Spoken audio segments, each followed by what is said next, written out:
Hi everyone, this is Avdeeva here. Welcome to the second episode of Avdeeva Shostakovich project, and today we're talking about the Prelude and Fugue number 2 from 24 Preludes and Fugues opus 87 by Dmitri Shostakovich.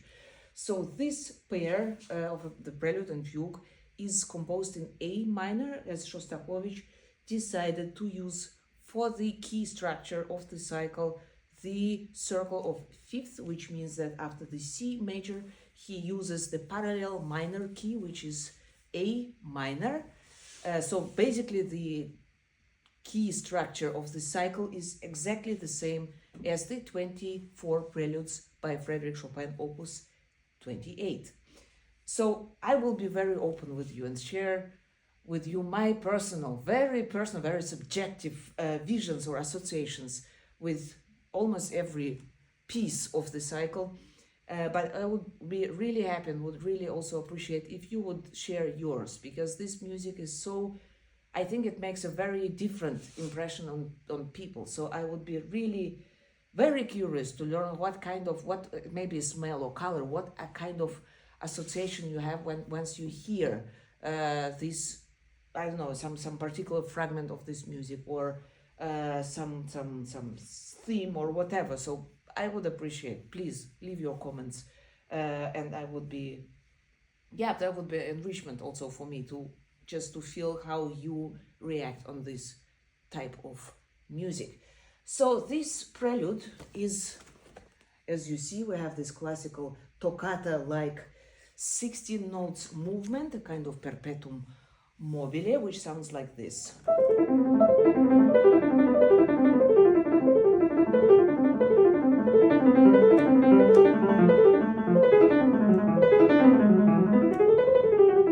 So you hear this non-stopping energy which is going somewhere.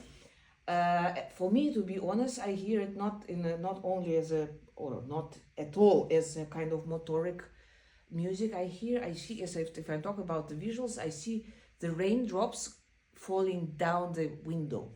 So sometimes they have different weight, they have different length of their way on the window, and this also for me shows this different length in the passages, for instance.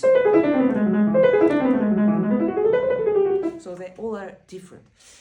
We have the only indication piano legato sempre, but for me the articulation here is not a let's say baroque toccata articulation, it's more connected, so it's kind of legato. It was really challenging for me to keep this this united articulation for the entire piece. There is only one exception for 3 bars.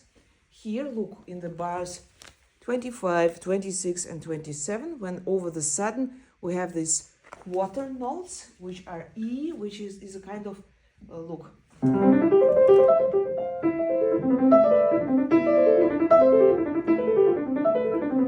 I don't know what it is. Maybe it's a light in the rain, you know, when it's dark and you see some light coming here, coming there. But it's just this key E, which he repeats 3 times, this octave, and that was it. So this is a kind of maybe also some mysterious music, but definitely something, you know, some with lots of energy, but maybe not knowing yet what the direction will be. So the fugue is in 3 parts.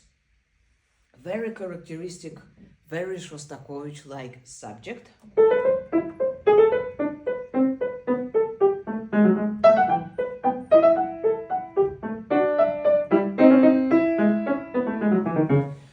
Already here we have these amazing jumps. So this actually, it starts very comfortable and clear A minor,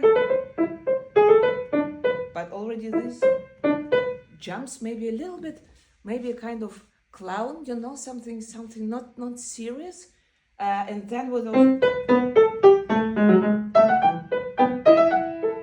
but the latest here,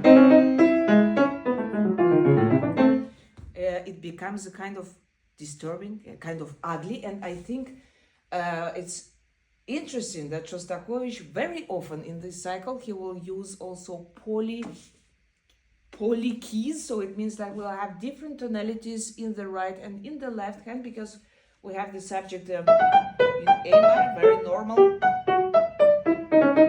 So we have kind of E minor in the right hand, and in the left we have the C sharp minor. In this conflict of these very far related keys gives us this feeling of being kind of uncomfortable. At the same time, yeah, those staccato, yeah, this is already kind of grotesque, right? So here we have no pedal, we have no legato lines, with the exception of this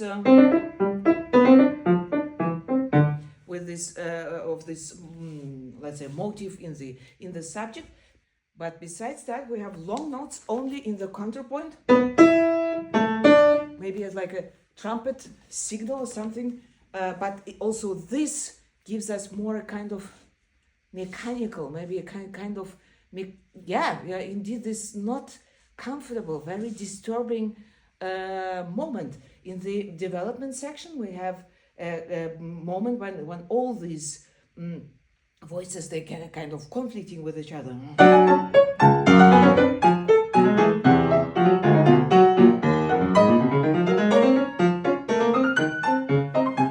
So it's a great energy, great grotesque there, and still somehow it's not really finding any, this grotesque doesn't find any resolution. It's very interesting the way Shostakovich composes the recap and coda here in this fugue, because the recap, he starts with a stretto, which means that two parts are having this subject simultaneously, in this case the upper voice and the middle voice, and in order to bring them together, Shostakovich has to use the 16th element as an upbeat. So it's,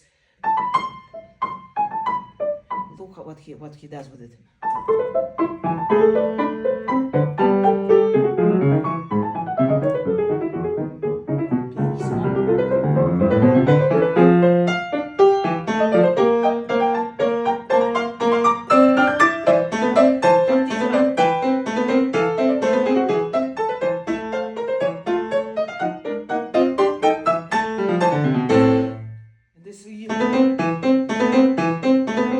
Stuck in this one element in the A minor. So this is, this maybe for me, this character is really very much Shostakovich-like. So this has this serious element, at the same time very grotesque and sarcastic. This kind of also orchestral feeling, and it's interesting that the sketches for this fugue Shostakovich made in a very early age. And finally, somehow he decided to return to this material around 20 years later, and that's how this fugue looks like now. So thank you very much for watching. Please let me know your associations with this pair, and see you next week. Bye!